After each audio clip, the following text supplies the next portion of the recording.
علی بن معبد رحمۃ اللہ علیہ ایک محدث ہیں۔ فرماتے ہیں کہ میں ایک کرائے کے مکان میں رہتا تھا۔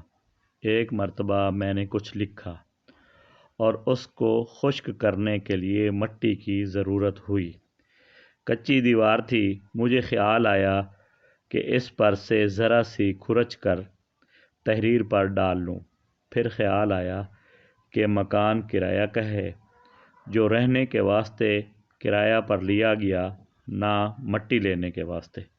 مگر ساتھ ہی یہ خیال آیا کہ اتنی ذرا سی مٹی میں کیا مذائقہ ہے، معمولی چیز ہے۔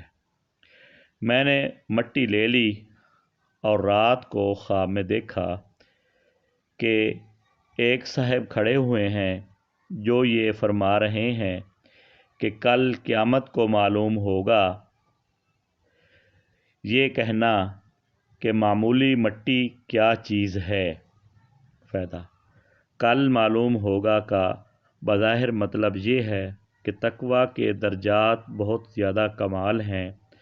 کمال درجہ یہ یقیناً تھا کہ اس سے بھی احتراز کیا جاتا، اگرچہ عرفاً معمولی چیز شمار ہونے سے جواز کی حد میں تھا۔